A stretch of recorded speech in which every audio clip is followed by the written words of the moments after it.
And we are otherwise retired, so we can live out in the woods here very cheaply and write code. Great, thanks.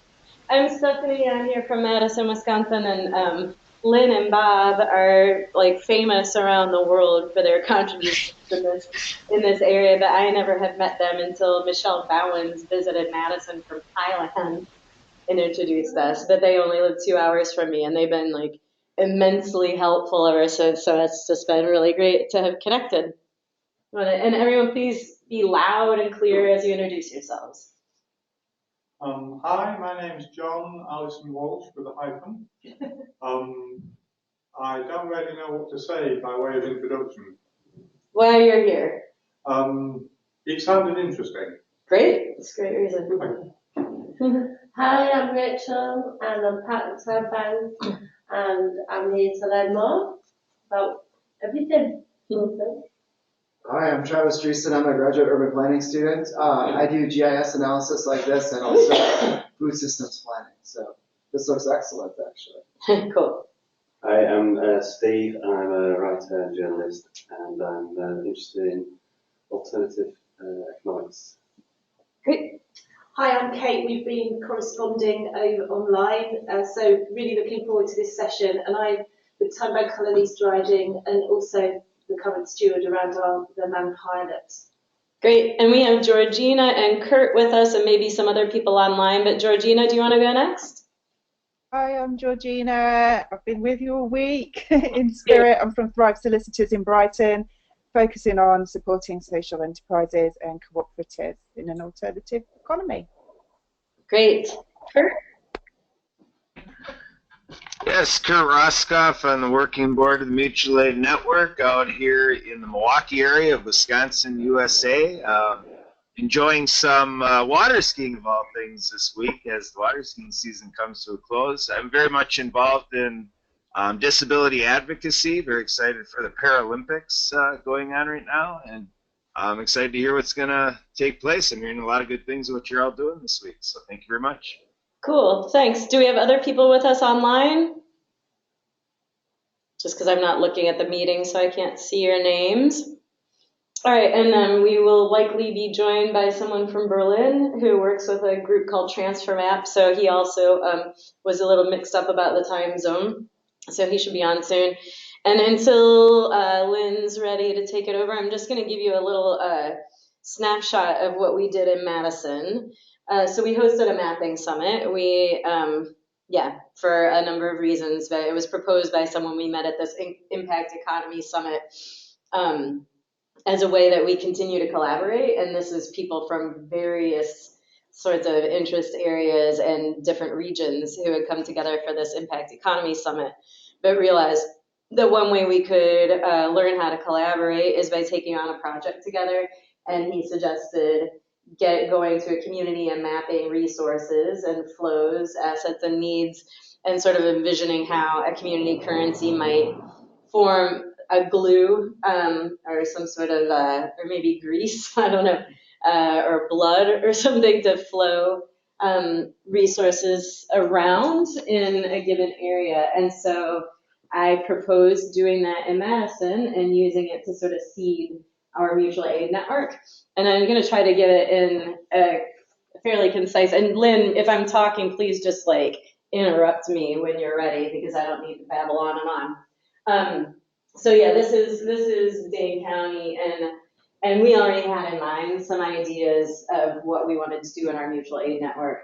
Those of you who have been here through the week have heard this over and over. We have an extremely inequitable, racist situation in Madison, Wisconsin, where we are consistently ranked one of the top 5 to 10 best places to live in all kinds of magazines and periodicals, and we're ranked dead last. So the state is dead last in places to raise a Black child. We have huge inequities in graduation rates, in imprisonment, in poverty, any indicator that you can think of. We have tremendous, it's like 2 different worlds in Madison. So, and here's an example. I live right about here, and I was just telling Kate, so I was complaining about being hungry and not having food in the house one time.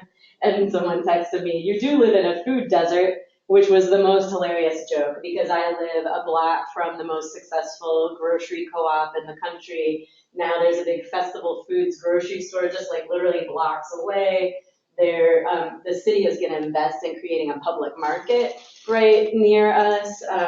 We have a farmer's market once a week, tons of community-supported agriculture, another little grocery store here, and others up around the Capitol. However, about a half mile away, we have the Darbo-Worthington neighborhood, which, like the Allied neighborhood that I've described earlier this week, is cut off by big roads and just feels like a different city. And there's no food, there's no grocery outlet right around them, nothing in walking distance. A lot of people don't have cars, and they can at least get to these grocery stores, whereas people in, here's where Allied Drive is, and this is the neighborhood I've been talking about, and this is very hard to get to grocery stores. But yeah, so again, here it's a very similar situation. There's a McDonald's and there's a mobile gas station, and people end up, when they need something nearby and quick, those are places that are easier to rely on. So what we wanted to do in our mapping project, we have all this capacity in our networks that we've built up over 10 years of working with Dane County Time Bank. And so we know really pretty well the lay of the land in terms of who's out there, who's ready to collaborate, because we've been working with them, and what they offer and need, and what the gaps are. And we figured we'd start our mapping project there. So, and a lot of our mapping project, like I think some people thought they would show up and we would just start putting things on a map. But really the bulk of the mapping project was not about actually putting things on a map. It was like about thinking through what we should put on the map and why and how. So we decided to start with degrees of separation. So we wanted to map our existing networks in this corridor and existing projects, and then go like 1 degree of separation out. So we could see, okay, what are the links that we can make right away for more equitable distribution? And then how do we look toward a point in the future? What are the links that are ripe to be made from there?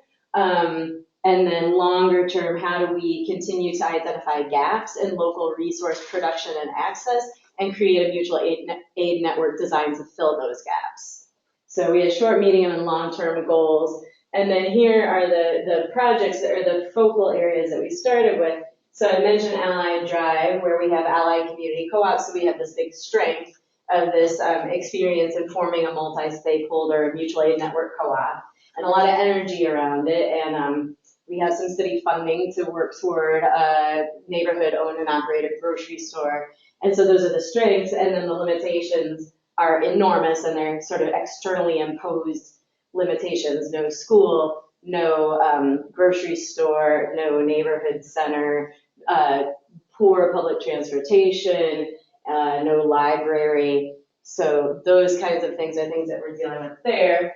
And then up through this corridor, but actually there's Edgewood College. I didn't really fill this in very much because we're sort of more sparse in our partners here up through this corridor. But then here's Park Street, which has some other interesting sort of alternative education and food production stuff going on. And then through the downtown, then here into the east side around where I live. And here's where the convening partner is. It's the Social Justice Center. So our Time Bank has an office there. It was started about 15 years ago, maybe 20 years ago now, as it was a new model at the time of how nonprofit organizations could come together and have shared ownership of a building and some shared infrastructure. And the initial dream was to become a lot like what we're talking about doing now. Initially, there was a dream to become an incubator and become sort of a laboratory for a lot of forward-thinking projects, but it's kind of gotten stagnant over the years and gotten into the sort of like scarcity, nonprofit sickness, and everyone just trying to maintain what they're doing. So the core partners there are the Time Bank, Tenant Resource Center, which is working on helping tenants to assert their rights, which are always more and more under assault in Wisconsin with our political situation. Madison Community Co-ops, which is a cooperative that oversees a lot of housing cooperatives where people live together. We have a lot of co-ops in Wisconsin with excellent co-op precedents and law. And then And then sanctuary, which is storage for people who are homeless. And currently, so people have their belongings in a bin because there's nowhere else to put them where they have no place to live.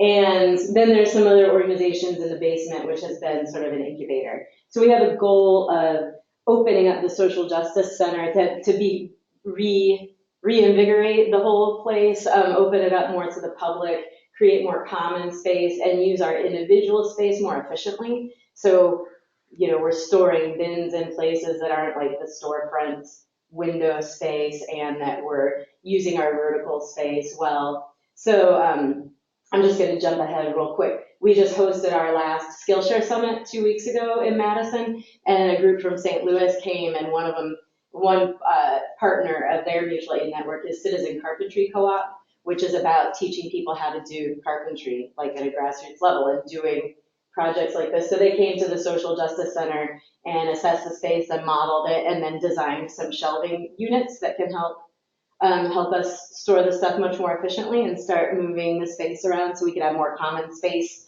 When we have common space there, we aim to have some co-working, a drop spot for community-supported agriculture, a swap that's always available so people can swap anything, stuff, food, time bank hours, like give people access to the building, a media center and a drop-in art center.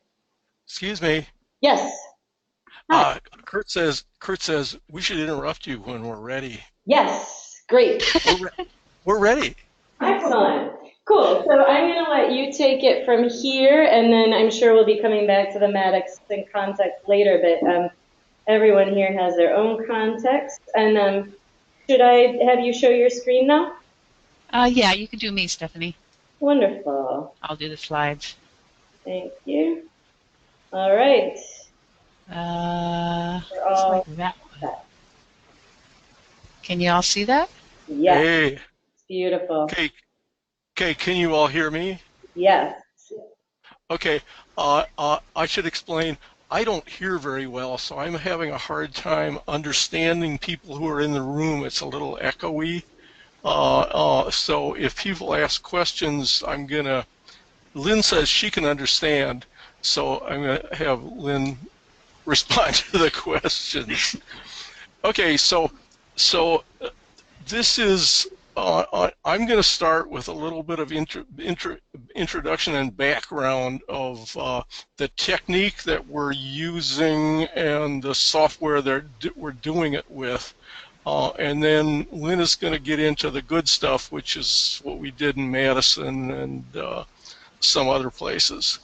So as the slide says, we're modeling resource flows in regional economic ecosystems, and we think it has a lot of promise, but it's not totally proven. So if we can go on to the next slide here, Lynn. So this started when this guy Ken Meter, who is a great local economist, came to southwest Wisconsin where we live and did a study on the local farm and food economy. And so what Ken found is that we're producing a lot of food in the region, and at the same time, most of the food that is eaten in the region comes from outside, and a lot of the food produced here either goes out, is exported out of the region, or is it doesn't find a market at all. The farmers are having a hard time making a living, and so if we could get this stuff working a little bit better, we would have a better regional economy, and we would have better food. So he suggested that there are a lot of institutions in the area, hospitals and schools, that buy a lot of food. Hey, wait, can we get them to all buy their food from local farmers first? So he suggested we set up a multi-stakeholder cooperative with the local institutions and the local farmers, and set up a food distribution network. So this became this 5th season network. So we met Ken and all these people at fifth season because we did the software for fifth season. Um, and so while we're doing this, Ken is complaining to us about this software that he has to use for economic analysis. It's proprietary, it's horrible. He needs to find grad students that know how to run it.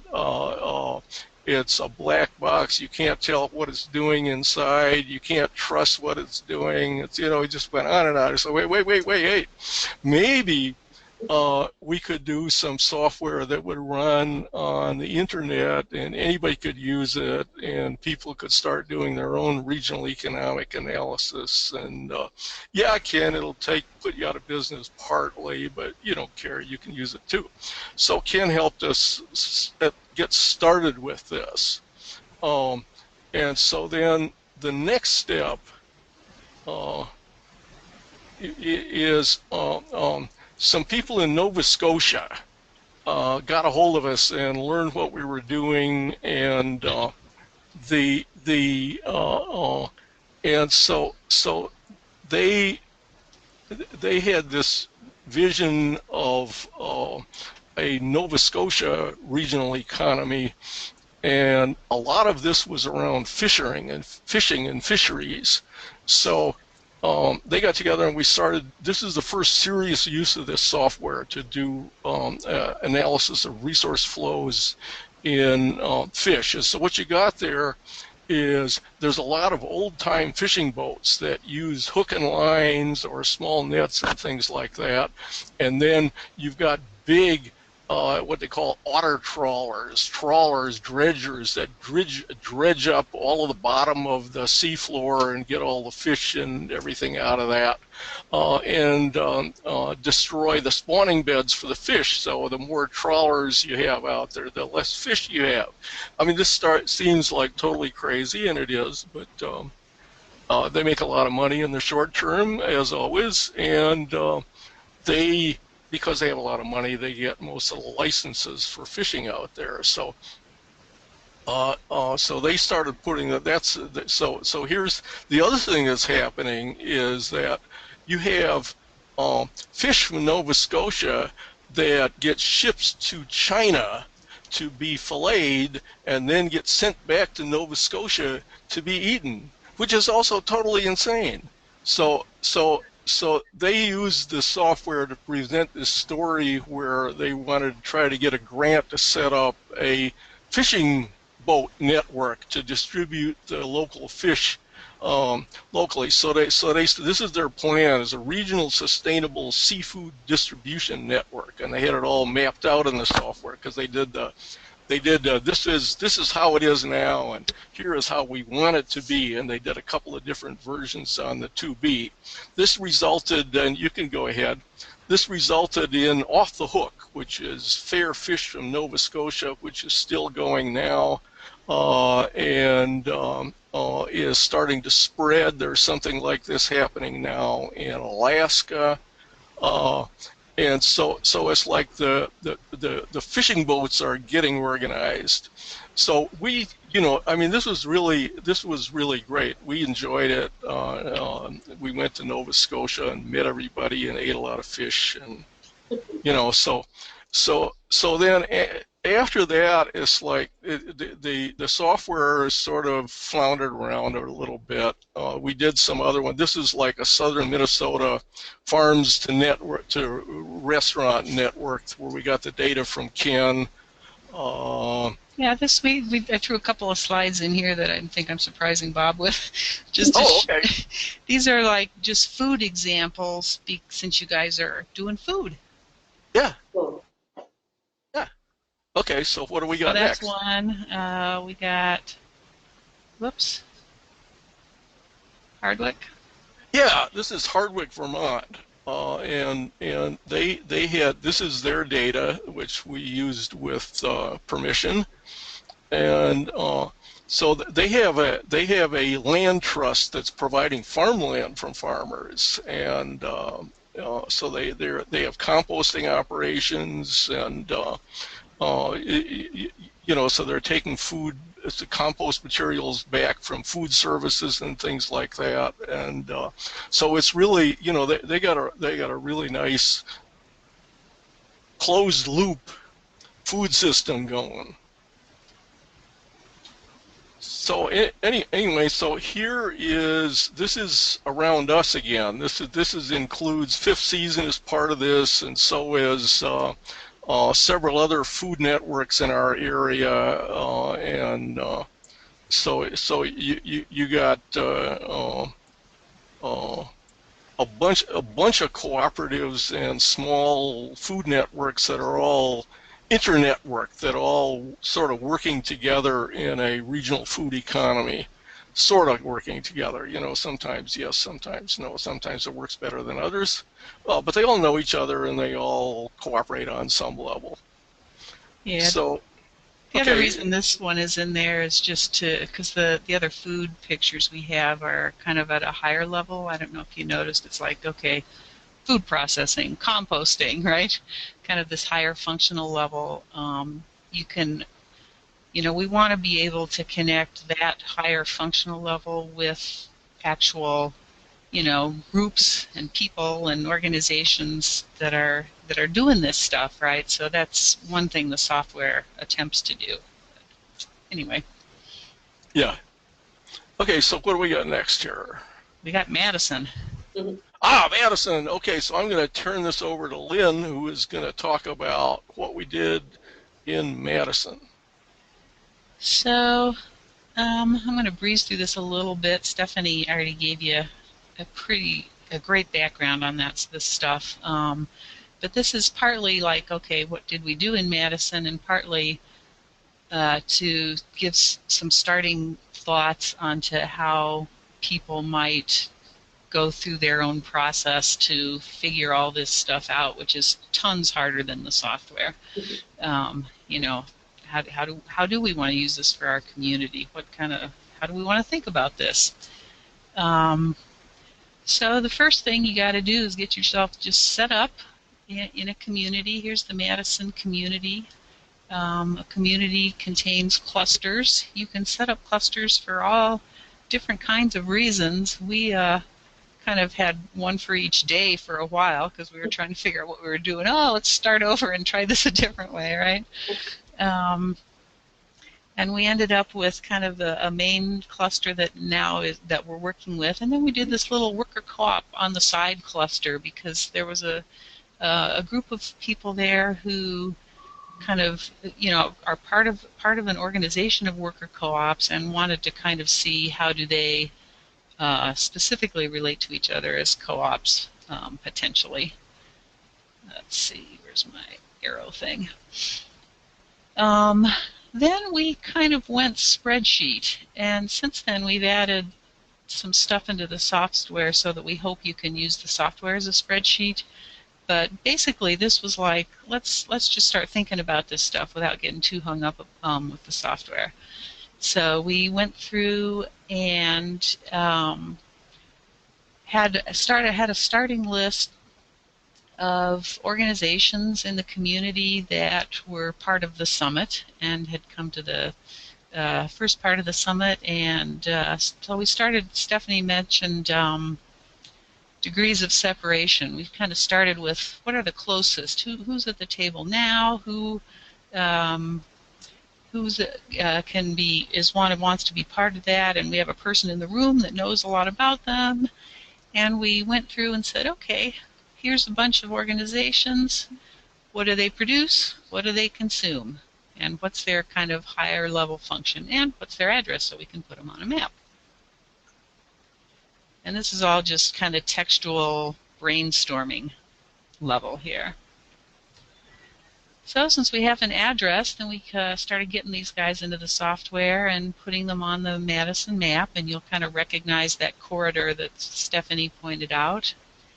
And by the way, we have this mapping software that's part of what we've got. We have also been talking to people with much more developed mapping software than we have, and we'd love, and hopefully Jan will join the call at some point. We'd love to start getting integrated with with each other.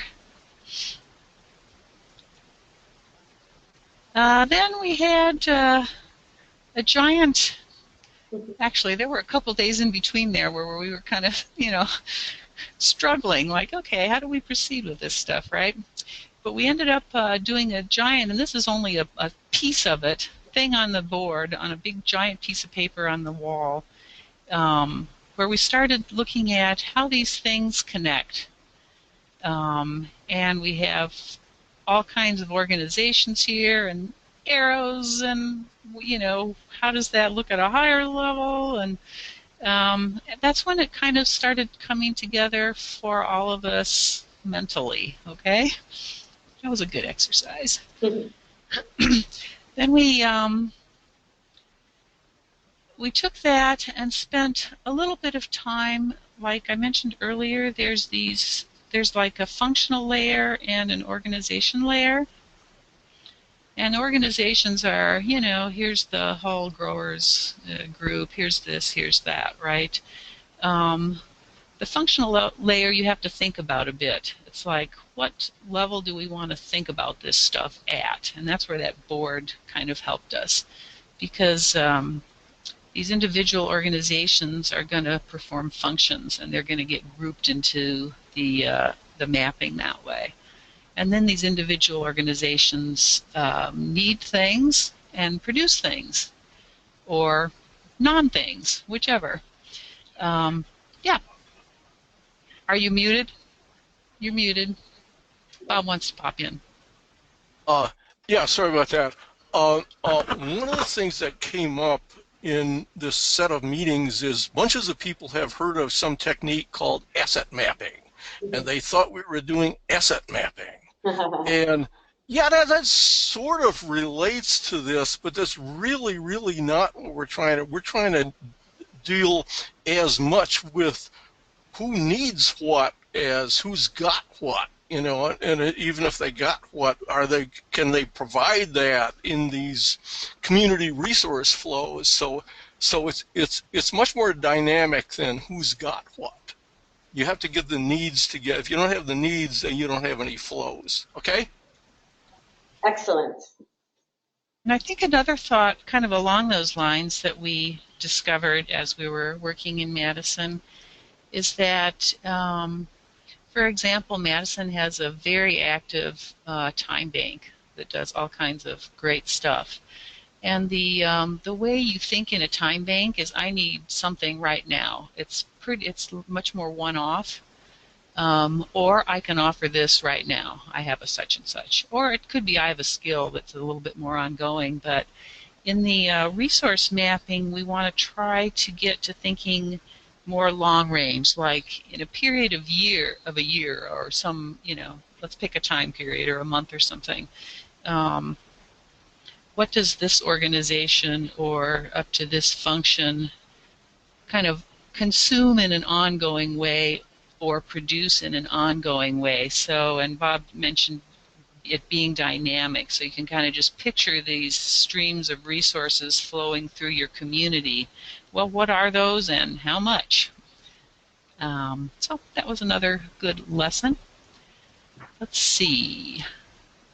Anyway, so much smaller group of us got together and kind of said, well, we think this will be a useful level for functions, and put them in. And maybe it is, and maybe it isn't, and it can all get adjusted. But you can see we have things like raw food, recovered food, office meeting space.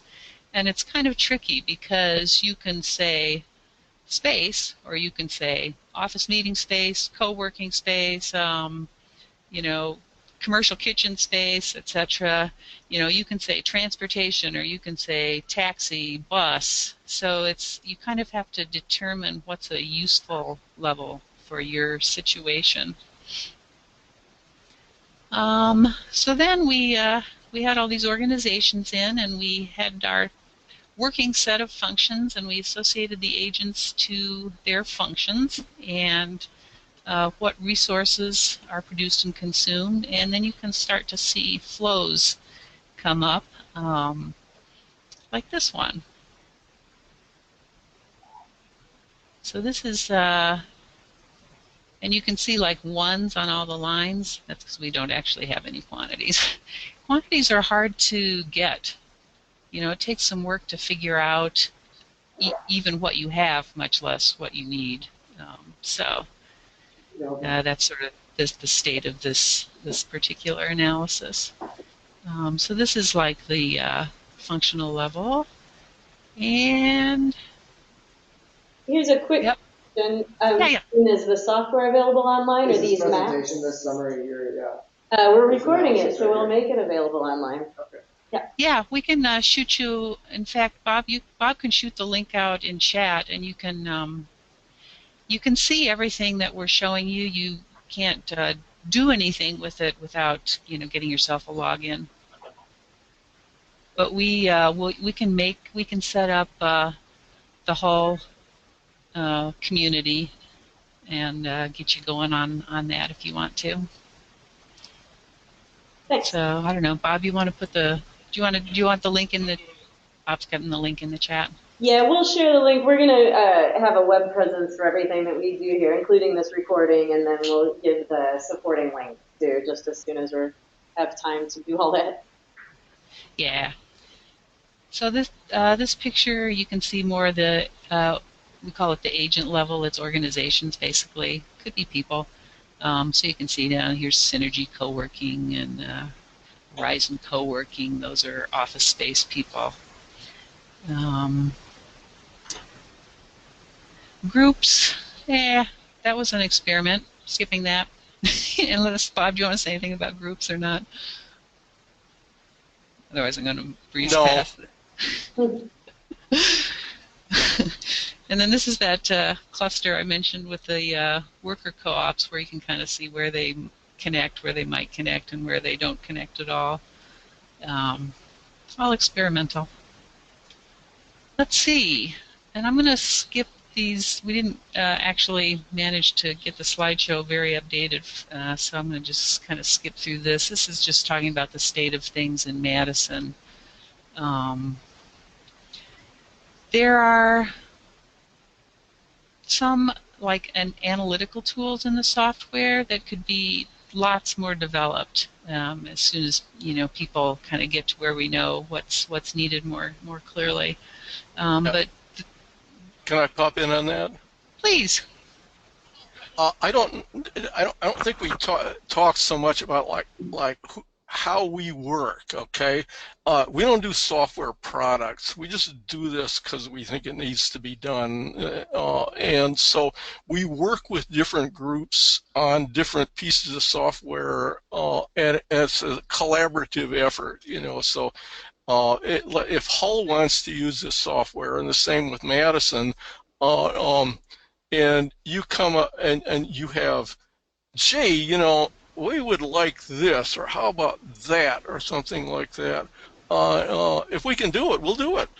We will improve it together. Okay, so if you want to, if you actually start using the software, because I know that Justice has run into some problems where he said, this thing's going a little crazy on me, and so we're going to have to figure out how to do about that. And he's got some great ideas on how to connect the political and the economic, and so we're hoping, and we know that there's been a lot of stuff going on in Hull, and a lot of thinking about this stuff. So we hope we can work together with you and take all the stuff between Hull and Madison, take all this stuff and make it a lot better.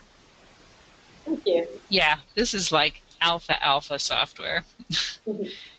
So, but easy already to see how useful it can be, I think, at least from my perspective. So thank you for the offers of help. Okay, cool. So this is just like a report that has some potential, and you can't see much yet, but all of these things aim towards looking at your situation as it is. What are the gaps? What are the opportunities? Okay, and Stephanie talked a little bit about how to get these resources, food resources, for example, flowing from her Willie Street neighborhood down to this allied neighborhood. The mapping theoretically should help you quantify this stuff and see the pieces of it more clearly and just identify those opportunities.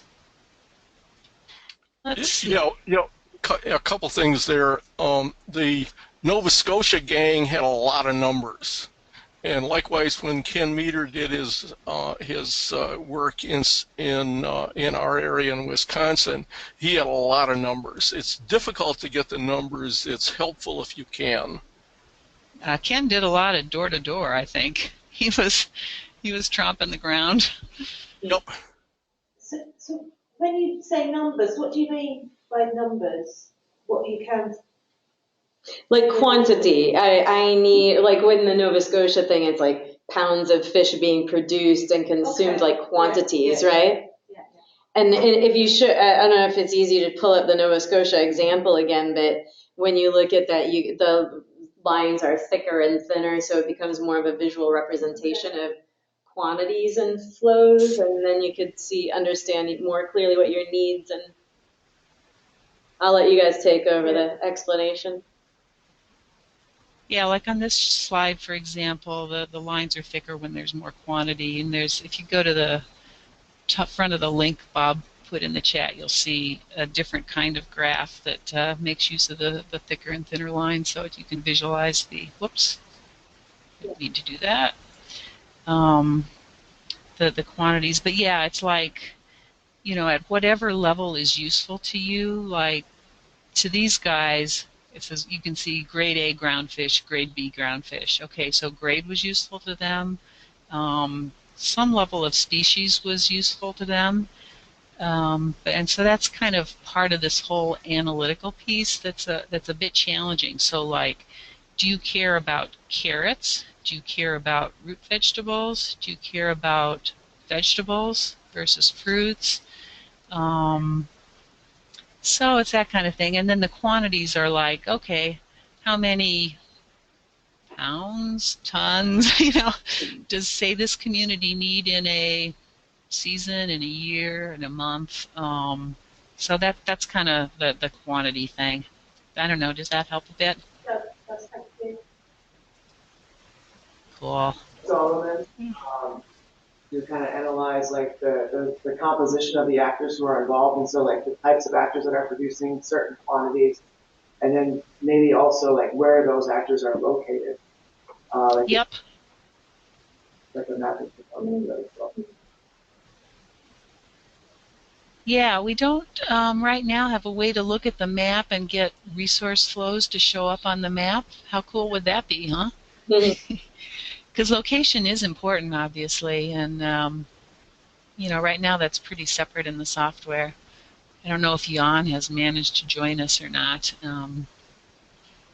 but I don't know. Should we do more questions, or I was going to kind of try to look for some of his stuff, which if I would have been prepared, I had time, I would have up and ready, but. Sorry, and I don't see Jan on the meeting. Are you here with us? I don't see you. Okay, no, he's not here yet.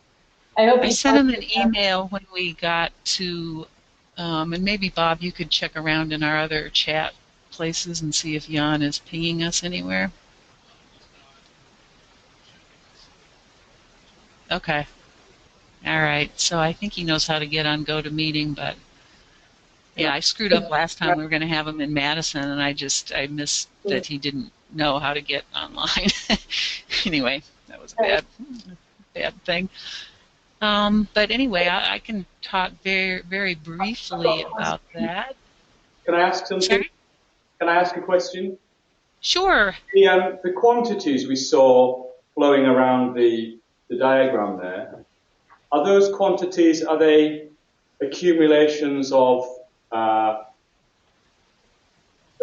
transactions and buying and selling that's happening, or is it just a number that somebody is typed in? Are they do those numbers, by using the system and by units moving around, do those quantities change, or is it just somebody has to type in the whole number to create the graphic? Yep, no, good question. So people right now you have to type it in. Right, right. Wouldn't it be great if you had your, and there's a lot of kind of operational software around, and the man in Madison is using Weezer, for example. And we do some software that's more for people who are trying to make stuff, called NRP. So there's software around that would have those numbers. Right. And it would be really great to be able to feed that upwards into the functional layer so you could be working with actual data on the ground. That would be super awesome. That's like a big thing because you'd have to get everybody kind of into some software that would work that way. And yeah, that'd be super cool. That was, in fact, however, the original vision in Nova Scotia. They wanted to have what they called the macro level, which is the level of this software, and then they have operational software for a bunch of different organizations that would feed data back and forth, so they could aggregate. And Stephanie was talking about that in Madison too. So if we could aggregate all of the actual things that are going on economically and pump that up into and show it in these maps and diagrams, and then in Nova Scotia, the idea was we'll do the analysis and we'll say, okay, we have some gaps here, as Ken Meter found in Wisconsin, and so here's a recommendation. Maybe we should organize something as the fish people did. Let's organize something to take care of some of those gaps, and so then that goes back down to the operational level, and then later on that starts working and that starts feeding numbers back to the analytical level. So that was their plan. I think it's a good one, but it takes a lot of work. Yeah, they were not able to find a way to make livings long enough to make it all happen, unfortunately. But there are many sad tales in all these organizational histories. But yeah, that'd be totally awesome. Where did the data mostly come from? Did it come from farms, the actual producers of the food, or did it come from like cooperative as well? Like what were the actors that were submitting the data? In Nova Scotia, they had like government data. They just found it. They have stuff about fish because it's a big fishing area. So they were working kind of from a pretty high level. On the other hand, Madison is starting much more bottom up. Here's the organizations we have on the ground. Can you tell us, okay, what do you produce? Oh, how much of that, can you make and would be available here, for other groups to use and that kind of thing. So, and that's part of remember at the very first we said experimental and alpha software and all that stuff. This stuff is really, kind of ripe and open for people to take initiative and kind of figure out and experiment with it. And it's not developed. It's not like getting QuickBooks or something and okay, you set up your this, that, and you and it happens, right? It's not that kind of a process. So it's harder in a lot of ways and super more fun, and hopefully super more useful, because this is all stuff that has not been done very much. So I don't know if that helps or if everybody's running screaming from the room. No one's screaming. Yep. I think we're good. I believe people are seeing the potential, right? Yeah. And I don't think anyone's lost about the fact that I've been saying all week, we have rough drafts of everything we need. Now it's time to flesh them out, start using them, link them up, and find the resources and develop, strategies to link it all up and make it useful for all of us. Yeah. I could mention there's a couple. So Stephanie met this guy named Jan Richter when she was in Montreal, and he works with a group called Transform Map that's been working for a number of years. getting all kinds of alternate stuff on the map. So they kind of take these people like these individual kind of organizations and groups put their stuff on this global map. And I was hoping Jan could join us and talk a little bit about what he does. But we've talked to him off and on over the years, and he's very interested in the resource mapping. We kind of work a little bit together on some vocabularies so that different software can talk to each other about this stuff. But anyway, Transform Map is very cool and pretty well developed. But it's mostly maps. It doesn't have the flows, and that's a direction they would like to go.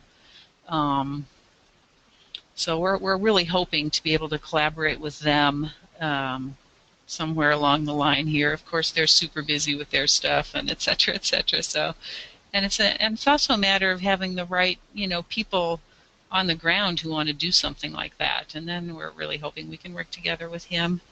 There's another guy who was at the Madison Mapping named Tom Llewellyn, who also is connected up with Transform Map, but doing a different thing that's more immediate. And there are a couple groups in the Midwest in the U.S. here and in the South using his mapping stuff, which is also more developed than ours from that just static map perspective. So that's another place we're hoping we can connect up. We love it. We don't want to code all this ourselves. We want to really try to collaborate with other people working on overlapping stuff. So that's another goal we got. Do you want to show me where those? Yes, I was going to do that, but to do that I have to go find them. Unless, Bob, can you pull up here? Maybe I can let me see, maybe I can more quickly get into the Transform Map here. What are you looking for? I'm putting links into the chat as we speak. Okay, good. Here's one. I can find, sorry, this is part of the 1 hour or less of prep time that we just experienced. And let me, Bob, you might check the value flows chat. There's something in it. So here's Transform Map. It's transformmap.co. Yeah, I got that link and also the shareable link in the chat here. Okay, nice. And a bunch of others. So yeah, and they've got all of these kind of have their own way of grouping stuff on the map, and I wonder if I can manage to find Jan's. Let me just, sneak in here a little bit. If you don't mind, I can just say a little bit about shareable and a strength. Yeah, please do. That would be great. Yeah, so I mean, it's like the economic tools. Like each of these have strengths that kind of fill in for the other one's limitations. So these are both really like static asset maps, like they were talking about. So Transfer Map helps you find the commons in your area, which is great. And we're adding this to help build more commons. But shareable, I feel, and they have really good sort of geographic mapping capability. But one thing that I think is really a strength for shareable is just the social process that they've created, where they have these sharing cities map jams. So they've created like a whole sort of checklist for a process about how you bring people together in a community and do like a day-long mapping process where you just get a lot of stuff on there. So that, if we could connect what they know about how to do a good, effective map jam with those geospatial, like really nice looking, easy to categorize and find asset maps with local economic flows mapping, and then could connect it so it's, integrated with something like our project management and resource sharing tools, you could start to see how all this stuff gets easier and easier. But as it is, I mean, the fact that we're not like connected, technically, we still can use the map jam process that Shareable uses to create the kind of locecon maps that we're doing here. And the fact that everyone is collaborating on all these calls is a great starting point. Yeah, we even had this sort of possibly wacky, but also very cool thought when we were doing the Madison stuff, because you all have done the posterity session, right? Yes. You know, now you're on an individual level. Here's my needs, and here's, you know, how I might get them. You know, well, you could actually aggregate some of that up in a whole community if a lot of people were doing it the same way, and say, okay, here are some community needs. Yes, we want to. And that really connects with what came out of that prosperity budgeting information for me. It's like if a group of us do that together, then we can start to see the gaps that are most important for that group to do. We should have a session where we try that. We just do it as individuals. That'd be a fun experiment. Maybe we could start some sort of like regular, I mean, we've already identified several kinds of regular gatherings we might want to have online, and maybe we want to just have, you know, some regular gatherings where we just get into the mapping for an hour or two at a time and keep coming back to it. Yeah, sorry, I can't hear what people are saying in the crowd very well. So, Stephanie, thank you for you have to if you want us to talk, you'll have to kind of. Oh, sorry about that. Yeah, we're ready, just following on about what you said about the posterity budgeting. If we do it as a group, we can start seeing more where there are gaps for the whole group and surpluses. So we might just be starting to, you know, maybe we'll just want to set up some regular sessions where we practice different ways of approaching it. Oh yeah, that'd be cool. So go ahead, Lynn. Well, I don't know. We're kind of done, so we can open for discussion. If you questions or other things you want. Sorry. Yeah, I just wondered if you could just show the map thing, because like you've got a couple of people that came in a bit later, just to illustrate the flow diagrams and everything. I just think that would help. Yeah. To show the maps again for some of the new people who came in after you've shown them. Maybe the Nova Scotia one and the Madison one, would those be helpful? Oh, like on the slideshow? Okay, I was just going to pop into the software here and look at some other stuff, but let me. You could show it from the software, yeah, wherever. Just so some of the new people can see the diagrams as they. And, you know, it'd be interesting, that one you showed, that analytical table with Madison, where we all only have zeros and ones, but maybe show that same analytical table from Nova Scotia where they had the numbers, where you could really see, because that would show you your gaps and surpluses. Okay, let me get here.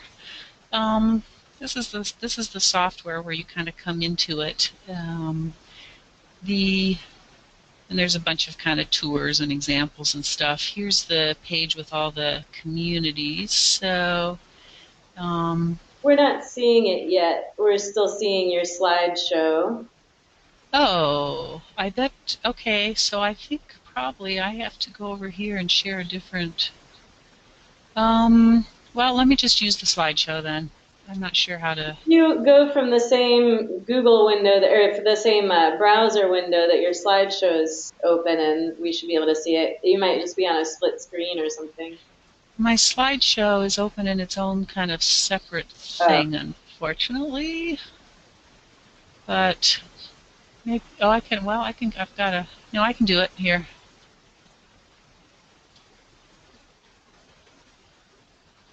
No, I can't. These.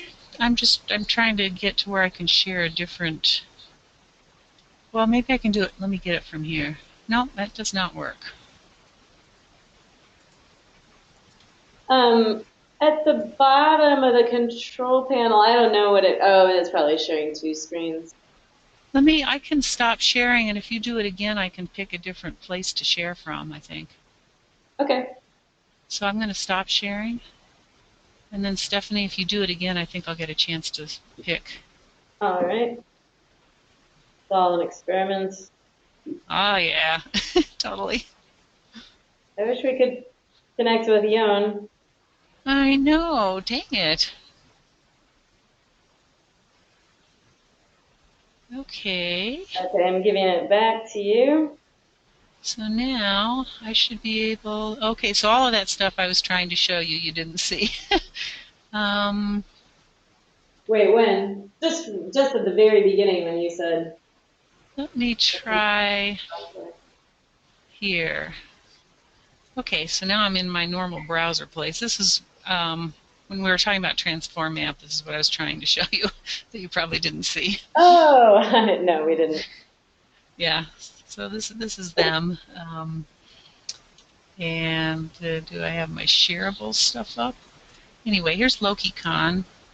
When you come into the software, you see kind of there's a bunch of general stuff and tours, and here's an example of the diagram on the left that works with the width of the line. It's called a Sankey diagram. And then here is where you get into the individual. Here's like people who have experimented, right? Here's Madison. So let's see. So I was going to go find the Nova Scotia folks. Bob, which community is which cluster is the best to look at in Nova Scotia with the numbers? Okay.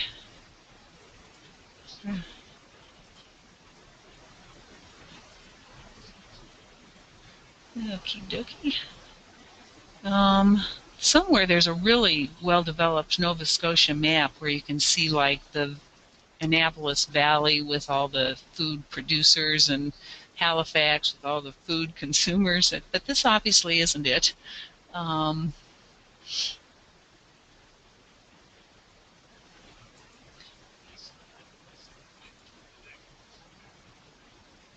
So here's that same kind of a graph with numbers in it that I think the question was about. Yeah, yeah. Yeah, I just can really see this becoming extremely useful. Yeah, I mean, theoretically, you should be able to see minuses and pluses, and like, whoo, how do those minuses and pluses connect with each other, you know? Yeah. I really like the way it mixed up the actual, all the different resources, the spaces, the cook spaces, the food growing, all of that. I'm just seeing it in that graph like that. It's really helpful. All the things that you need to unlock that.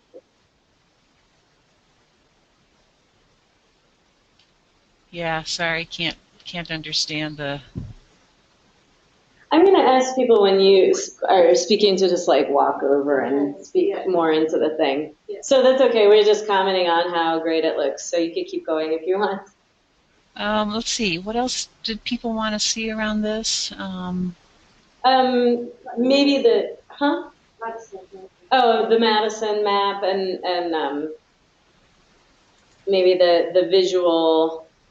Well, I think the yeah.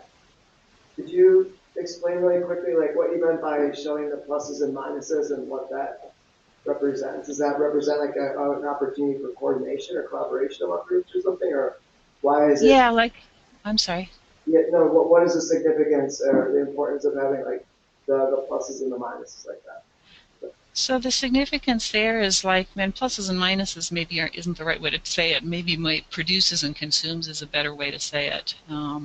So here's, you know, consumption or needs, or, you know, here's a resource gap and it's this big, and here's over here and that's sort of a minus, and here over here is it produces the same resource that's of a certain size, and you can say, okay, if we can get that resource from here over to here where it's needed for consumption, then those gaps can start to be filled up, and the minuses and pluses will be closer and closer together.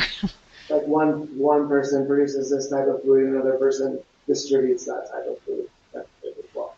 Yeah, and then another whole community over here needs that type of food, and they're in a food desert. And so it would be great to produce and then distribute that food over here, just, you know, for example. So here's the Madison, just actual map. There were also a whole bunch of things that were online only, so they aren't showing up on the map.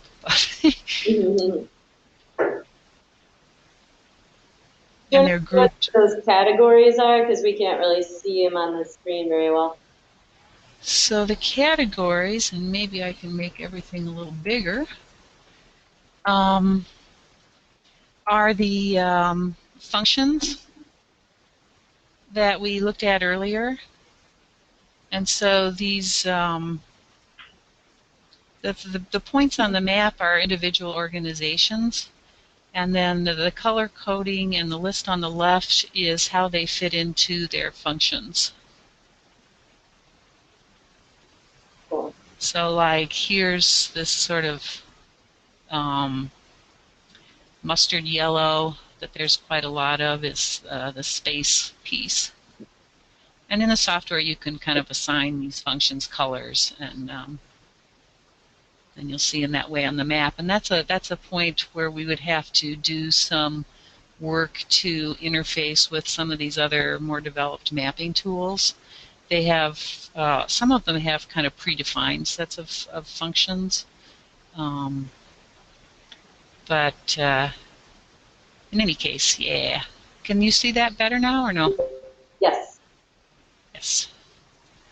Okay, so that's the Madison map, and if we look at the Madison Madison. graph here with the ones and the minus ones. We have another. Yeah. This, by the way, this is an input-output table, which is a sort of macroeconomic standard analysis tool, and it sort of gives you some information if it has numbers in it about what's. I'll find one with some actual numbers in it here and give you the link, Lynn. Okay. Were you going to ask a question? That's okay.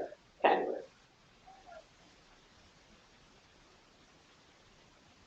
And do you want to show, did you want to see the one that has the arrows between the different agents? Is that what you're looking for? And the Madison one might be messy, but maybe not. Oh, no. Oh, it stays. Is it staying? No, it doesn't stay.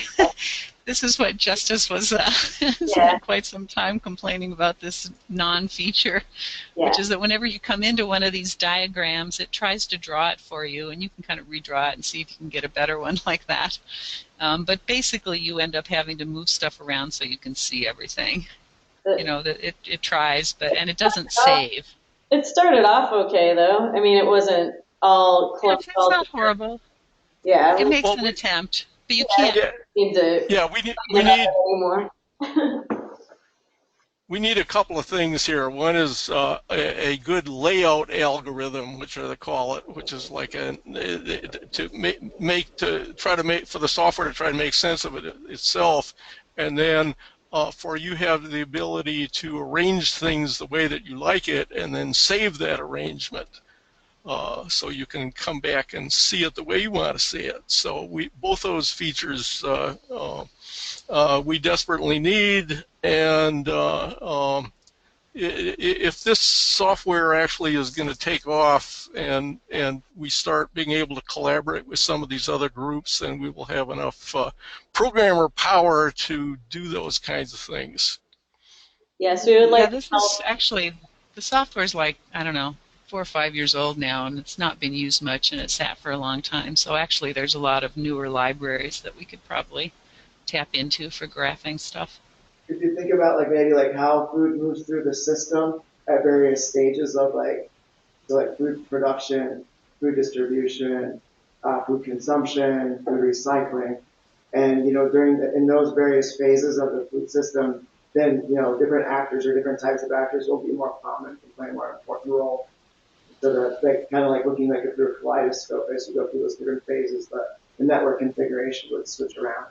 The flows would be different based upon because only certain actors produce, for example, or more other actors distribute or something at those phases. That might be kind of an organizational. Did you hear that? Got it.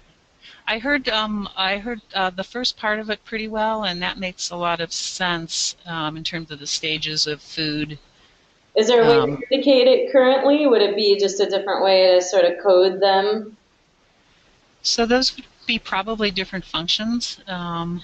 Like maybe I should go to, we should have that in Madison actually. I'm looking for, yeah, okay, so, well, it doesn't show up very clearly. But those would be like, so farming is a function, but it's also a phase sort of, various kinds of processing or distribution. Those would be functions that organizations would have, but also could be phases. Does that make any sense? Yeah, So I think you could use the functions for that. you kind of have some random ones too. I mean, like actors that might be involved, like in economic development or helping in like marketing, or other groups that provide like supplies, like even just farm machinery or distribution machinery, those types of actors as well that are still connected in the food system. Yep. Yeah. Yeah, so that's a great example because farm machinery is a resource, right? And so this has functions and resources. Um, and you would have a function of people who like maybe make farm machinery or distribute it or whatever, and that farm machinery would be an input into the growing processes. And so yeah, I think all of that stuff would hook together. We started to do an analysis for the Nova Scotia fisheries, which was what they call the value added report, which I'm going to put a link into the chat here, which was going through all the stages of fish. So Lynn, if you can click on that link in the chat, maybe that'll show up on your screen. I don't know. Let me get it onto my other place. I think I Yeah. have to get back onto the. Well, if yeah, maybe you can. Okay. Yeah. Okay. So Oh, pick the long line fishing as your starting function. No, it's just in the selector above there. Yeah. Yeah. Click on the starting function. Yeah. Okay. Then go. And so the idea was and they never got all the data together for this. This is like sort of at the point when they started running out of money, where they would go through all of the stages of fishing, direct sales, processing, distribution, regional restaurants, regional retail, value-added processing, and then see like, okay, what is the value added at each of those stages, and this is another thing that we started to do, and the software could do, and you need to do you have to have the data for it, and that was more stuff that they couldn't get from their government data, and we're going to have to go chase. So a lot of this stuff, what you can do starts to become really dependent on, can you get the data to analyze that.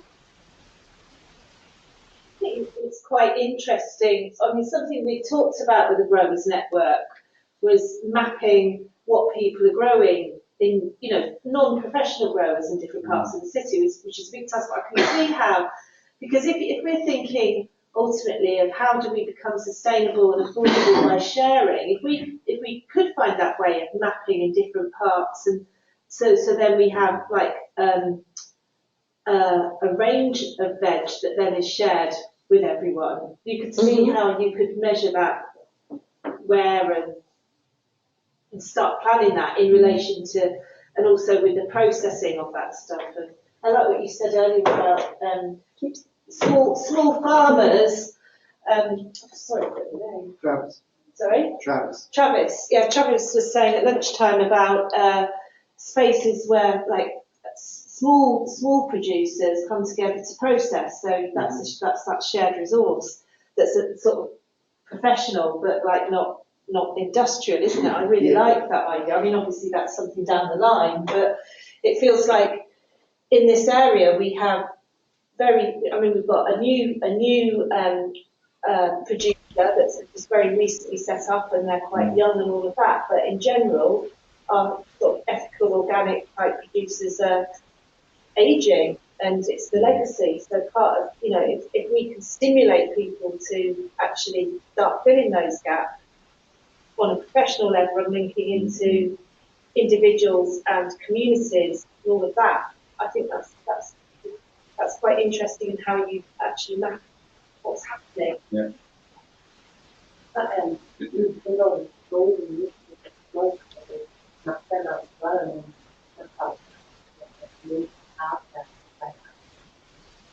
Yeah. And I think a lot of these things Yeah. that we need and So you can also, you can map what is currently being grown for your like 0 degrees of separation and figure out how to distribute and share that better, and then also map unused spaces that people are willing to put in. I mean, I would, like map people's yards, people who want to participate, before I'd map like the vacant lot that you have no idea if you're ever going to be able to access it. And you could start having assessments about what those spaces are most suited to grow, and really have it, help direct your own activities about what how you organize.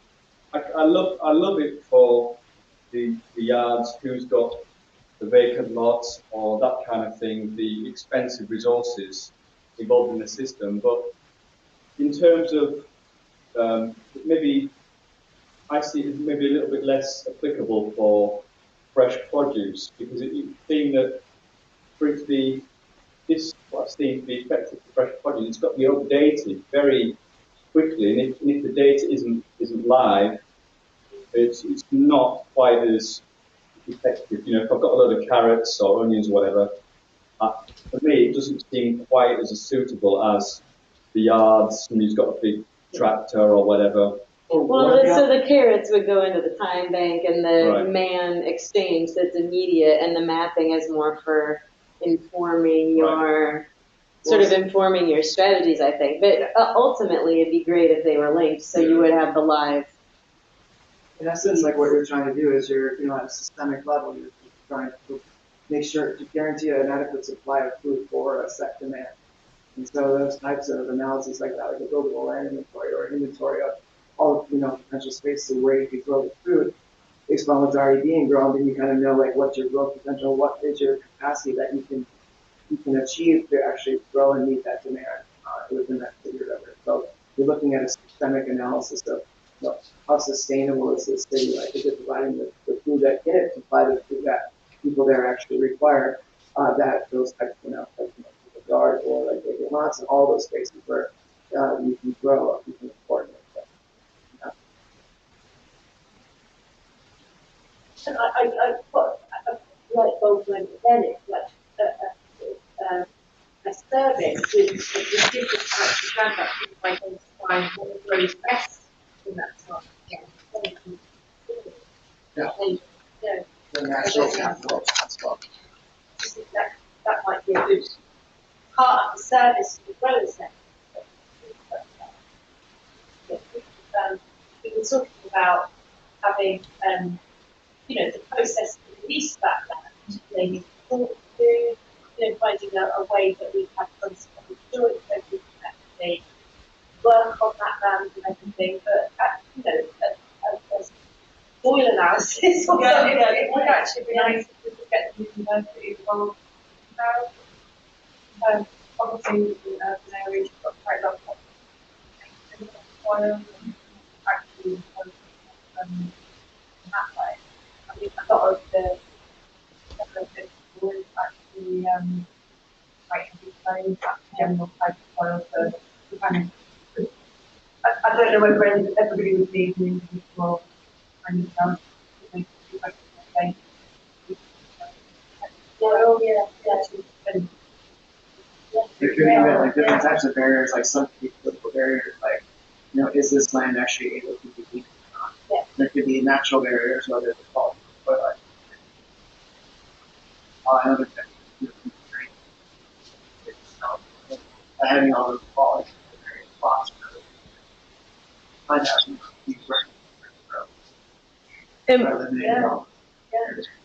And one of our explicit goals in Madison was to use this mapping to create recruitment tools. Because, if you can show a map of resource flows that has this one agent that could be a key player in fitting some links together and they're not yet participating, you take them that information and show them the map and make it clear that this is a map that a lot of people are looking at. It can become a very powerful suggestion that they get involved. So, to be sort of crude about it, it also shows sort of a level of seriousness about this stuff. Just having a tool like this and being able to show, yes, we have done some analysis. It's not, people make all kinds of assumptions about people simply because you're talking about cooperation and sharing. They think you must not know what the hell you're doing. So if you can show, not only are we interested in sharing and taking care of people, but we also have a sense of how to do things. And here we'll show you on this map. So anyhow, that's. But I think it'd be a good time to it in full at the moment. It's written into the policy of the local council to provide land to growers, which has been something that we've been asking for a while. And actually, at the moment, due to all the cuts in finance, they're looking to make all the land that they own up a lot of land at the moment. So we could look at things on a map and get a little bit more theoretic in their land. Currently, they only offer land for like a year, which is really temporary if you're going to set up and do so. Yeah. It would be really seriously. How is like access to data called? Can you get like big data? Can you get like parse level data? Can you guys hear? I can hear but not understand. Yeah, well, is there like, what I mean. How are like So I can tell if you're talking or not. Yeah, I would like you to be able to understand. So I'm going to ask people again to keep in mind. Yeah, move in. Yeah. Move in and just remember that you're talking to people in Wisconsin. Yay, the heck Across the Atlantic. Thank you. Not just Wisconsin in the woods, out in the farms, like nowhere. Although you all are louder and clearer than most of the other people who connected with us, including someone who was in England at the earlier session. So go ahead with what you're saying, Travis. Oh no, I was curious. Like, what are the open access? Like, how is access to data at home? Is there open access policies? Can you get like information about like parcel levels data? Maybe I'm not articulating it right.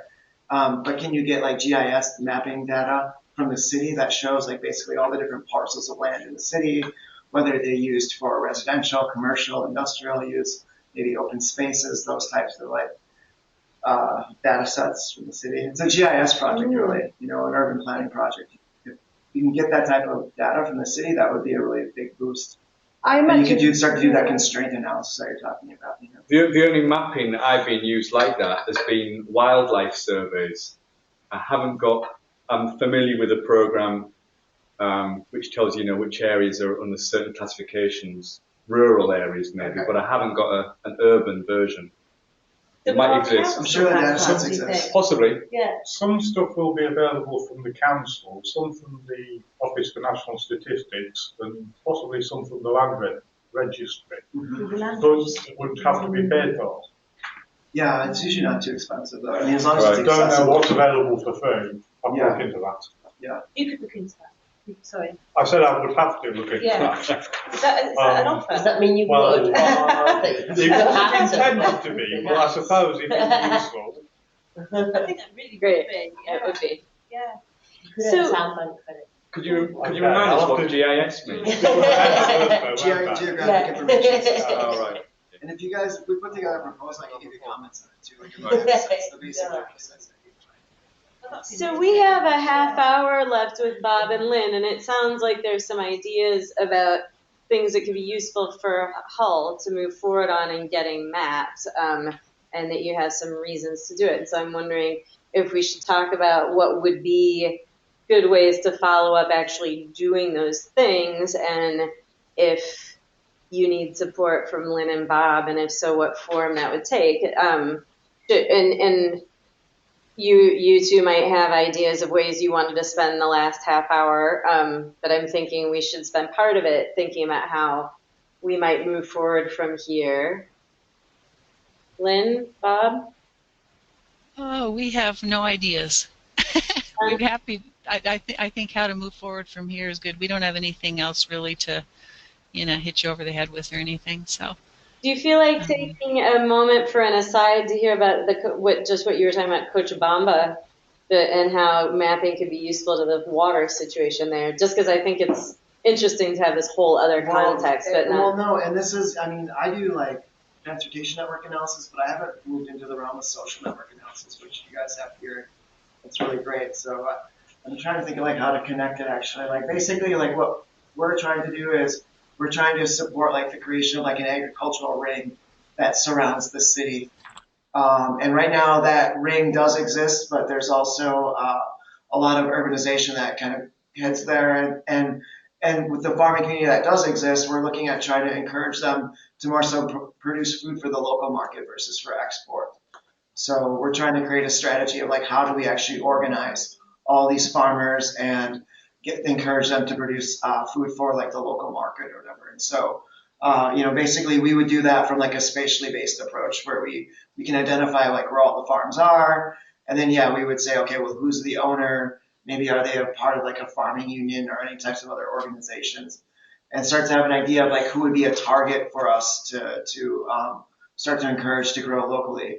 But we haven't done like any like these flows that you have here and those actor diagrams like that I think are really cool, and so it would be interesting to see how we could potentially utilize some of the software in general in our analysis. And I don't even have like a specific type of analysis to think of right now, like how we would apply it. But and it's not just because it looks cool. I know that I just have I know that it could provide some type of function in what it is we're doing. So we're trying to encourage the development of like a transition to like a more so like locally based agricultural market by introducing. Mm-hmm.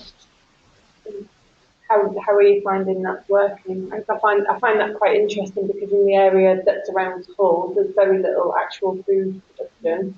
A lot of the land that surrounds Hull is used for rape feed, which goes to biofuels, probably in other parts of the country. So how do you go about asking local farmers about? Yeah, it's a huge, it's really difficult. Not only do you have like, this international demand for certain types of, which, encourage the growth, in certain areas or whatever, but also you have other people like undercutting the local market because like there, for example, like a bunch of crops coming from Argentina, which are lower priced. And so the main reason why we're doing it is one level is food security, but they're actually dealing with water scarcity issues as well. And so we're trying to encourage new agricultural production that has like regenerative farming practices that improve the quality of the soil and therefore allow the soil to capture rain. And so we want people to farm. And so like what we're trying to do is we're trying to like suggest alternative crops that can be grown.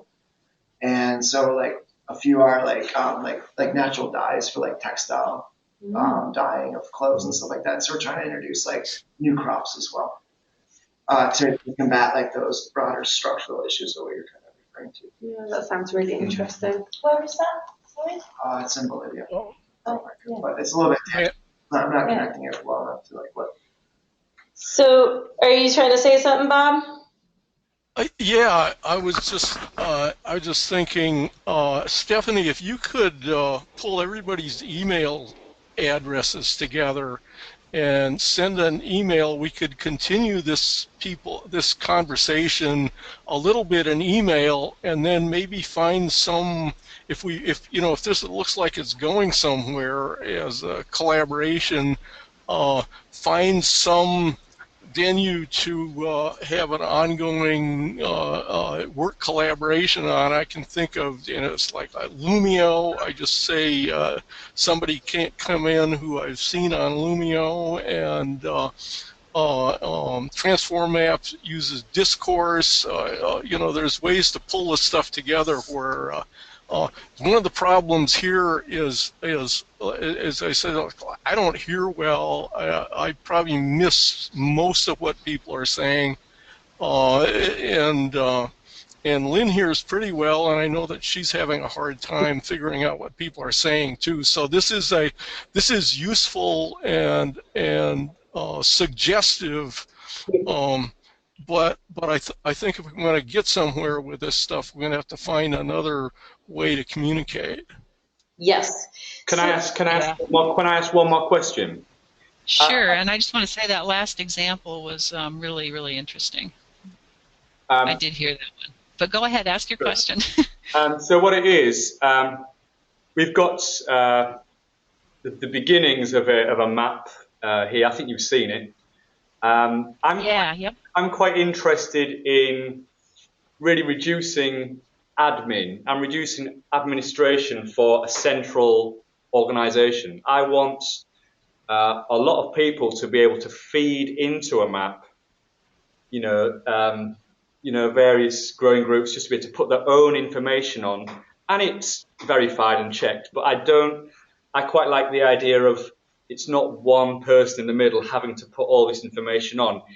We're seeing a lot more collaborative things on the internet where people are just putting their contribution in and everybody can see it, rather than an office having to go through loads of numbers and that sort of thing. Is that the same sort of thing that you're doing, or is it overseen by a small group or an office?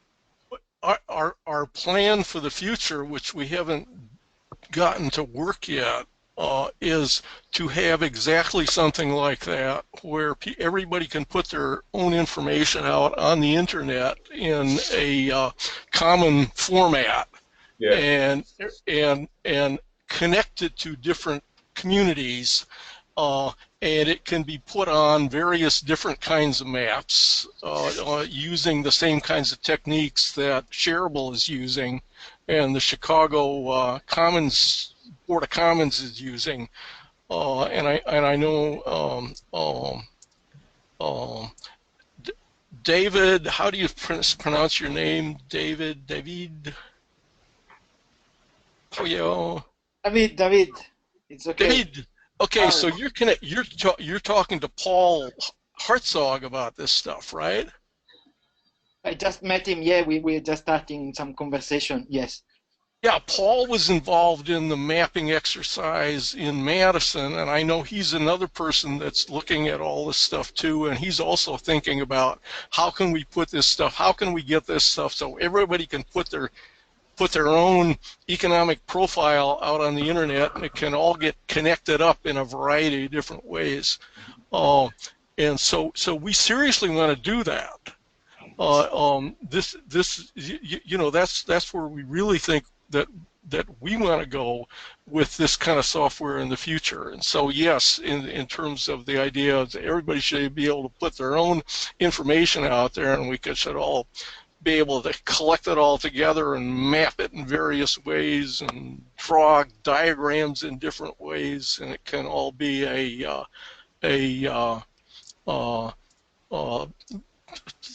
broadly, loosely collaborative mishmash. Yes.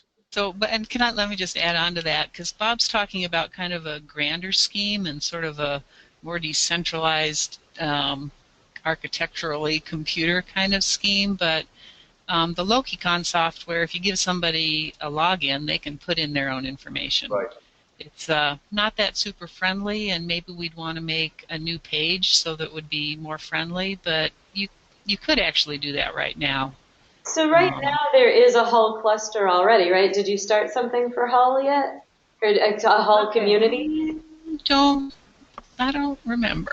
Could we just start a Hull community in locecon, and maybe just we could do that. It would be quick. Since in the growers network, like you have logins, people who are participating, and just start populating it with what you know. Yeah.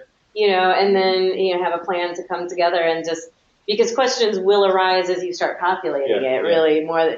So it might even be it might even be easier, especially since you guys had a chance to hear a little bit about our experience and what we settled on and some of the questions we asked.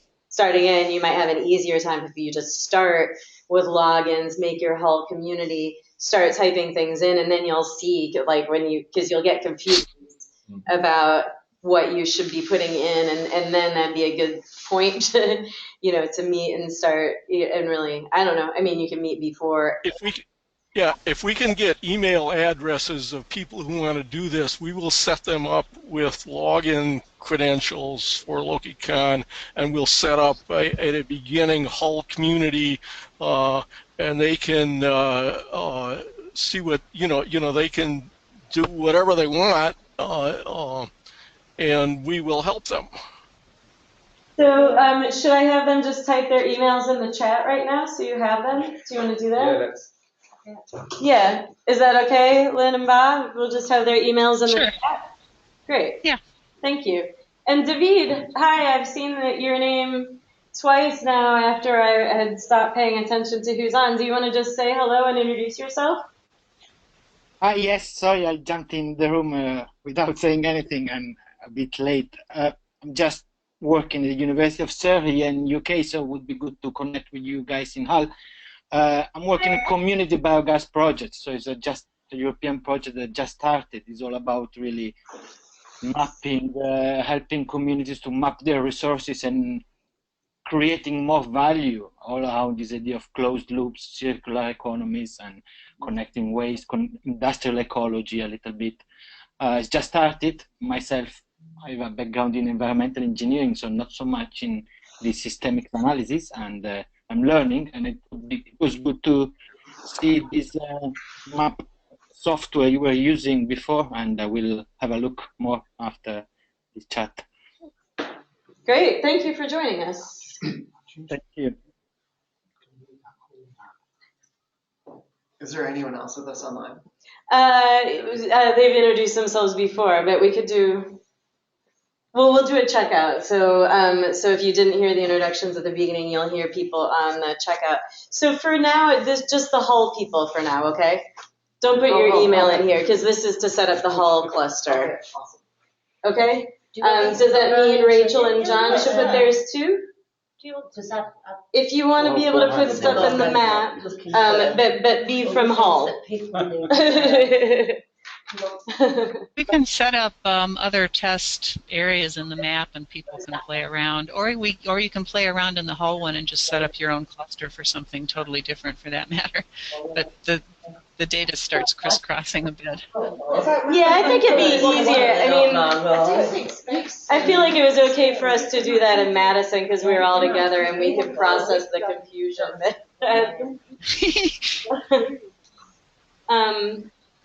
Okay, so you'll start playing with it. Actually, I'm really, when I was asking about the Coach Obama thing, I was really actually hoping that you would also say something about this water runoff from rooftops. Will you say something about that? Because I find that very compelling. Wasn't that for Coach Obama? No, so, all the projects are to deal with confronting this water scarcity problem. And so it turns out actually that, there is a rainy season there, and it rains 3-4 months out of the year. And it actually rains enough to provide most of the actual drinking water needs for the people in terms of quantity of water, the actual resource. And so that, one of the challenges then is actually capturing that. And so the other project is actually then similarly to looking at a buildable land inventory for agricultural production throughout a city, where can we grow crops? Maybe what types of crops can we grow, or in what quantities based upon what's the spatial layout of the city. Same thing, we want to do that for looking at building rainwater harvesting tanks.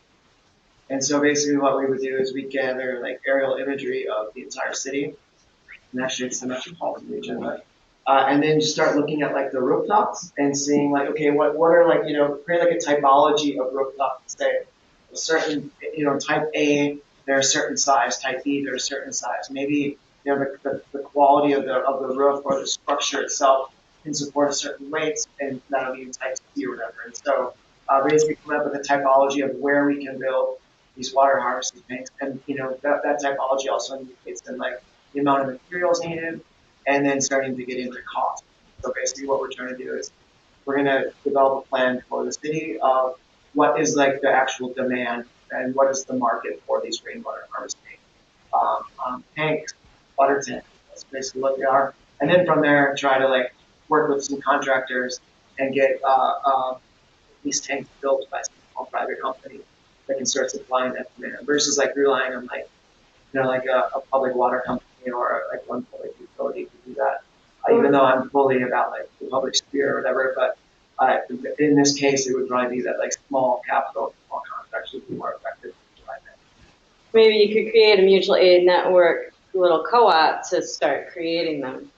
That would be great, and even like financing them or something as well too, like to kind of create some liquidity into the system, because their actual cost about like water dependent. So remember about like talking to some people already, they're like $2,000, $2,500, which is like it's about $200 for a water connection.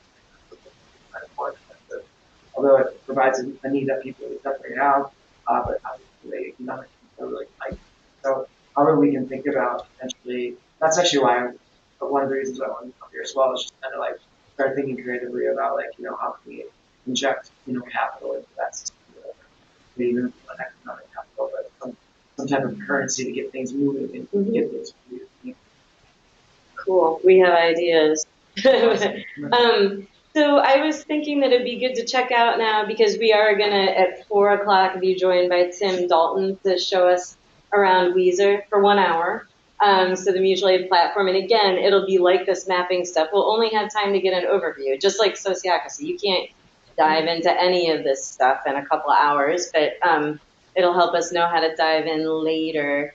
And just a reminder, we're getting everyone's email. I'm going to be sending something out that has a lot of ways to follow up, including contributing your notes to a Google Doc and some things about this. And then we'll have to discuss what next steps would be for the future. Yeah, if we can leave it at that right now and have a checkout and then have a short break before we start on time at 4. That'd be great. Can we hear checkouts from the people online and if especially and reintroduce yourselves because some people came in and missed your introduction, if you don't mind. So do you want to start, Kurt? Yes, Kurt Roskoff from Milwaukee, Wisconsin. Disability advocate out here in the state of Wisconsin. And as you guys are mapping, I can just point out that a lot of what the demographics of people with disabilities are dealing with, this is a great solution for agencies and organizations serving people with disabilities. This is awesome. Cool, thanks. Georgina? Hey, this is Georgina from Brighton Thrive Solicitors, serving social enterprises and cooperatives. Yep, it's food for thought. I'm not quite sure how to use it, but I will ponder it deeply. Thank you. Thanks. David? Yes, hi, David here from Guildford, working on community biogas and general community energy by waste management and interested in really finding best ways of connecting resources, waste, energy, food in a community or in a bioregion. Thanks. Bob? Bob Haugen, with Lynn Foster, we are mycorrhizal software, which is not a real organization. It's just a couple of people who live out in the woods. But we have a lot of experience, and we work with various groups that are trying to change the world and collaborate with them on various kinds of software. Cool. Thanks. Oh, and by the way, I think I got all the email addresses. I will send an email to everybody after this is all over, and we can decide where to go next. Great. Thanks. Lynn? Lynn Foster with Bob here. I guess a couple of things. One is we don't take any of this personally, and we'd love to work with you guys. You're doing some really awesome stuff. If the mapping stuff doesn't fit what you want to do, that's totally cool. We're not selling here at all. So Otherwise, yeah, it's really really interesting to hear a little bit about what you guys are doing. Thanks. And thank you so much. Bryony? Sure. I'm Bryony. I just came in a little bit late, so I missed the first part, but I'm part of the Growers Network in Hull. I think some of the mapping could be really interesting for looking at land resources, sharing tools, people learning about things as well. So that's quite interesting. Thanks. Yeah, I'm Kate, and I'm with the Time Bank Growers Network, and I think this is potentially so useful, just in, as Bryony said, in relation to the Growers Network, but also the bigger picture of how we map how the tools work. Mm-hmm. So, like and the different currency exchange systems. I think this could be really a good way to visually show that how it could work for people. So, thank you very much. Travis Dreesen, Portland State University, just really attending to kind of get ideas and look at the great work that you guys are doing already. And so just, that's basically what I'm here for. Hi, I'm Rachel. And I think the mapping is a really good idea, and I like what the Growers Network are doing. I like what you guys are doing and everybody else. Don't really know a lot about gardening, so but I do see how that this can also be used in other areas, not just with food. I think it could be used with care as well, which is something more that I've been working on, and mapping where the people are that need that care, and mapping out what resources are needed and stuff. So it's an adaptable. Yeah. I'm wondering if that same piece of software could be used to map different. Yes. Yeah, not just like food, but yes, it's for anything. It's for anything. You use it however you want to. Yeah, we did all those. We did care and food and energy. I saw on there was like childcare and stuff like that. Yes. But I mean, like, you know, where you like put down the figures, because there's been lots of cuts to care. Yes. So we could maybe like do a figure of how much is being cut to care, how much is being cut to each person individually, and how we can kind of try and compensate that, and maybe, I don't know. Yes, we definitely can, yeah, and that's one of the things that we're planning to do in Madison, to fill the gaps in care, because it's huge. It's a huge crisis. Hi, I'm John. Still interested, but I'll have to do some thinking before I can say anything more coherent than that. That's a big victory, though. It's long of a day. You are going to get some maps for us. Apparently. Oh, well, we won't force it. It's going to join the time. Yeah, and I'm John. Really interested in the system. It looks very versatile. I'd echo what Rachel said there about, yeah, you could put, numbers of people in there. All sorts of useful resources could go on there. So it looks like it's got great potential. So Bob and Lynn, thanks for your work. And I look forward to hearing more in the future. Yeah, and thank you so much. This is Stephanie again, and I really appreciate you guys are so wonderful to work with, and thanks everyone for participating. And let's hear it for Bob and Lynn.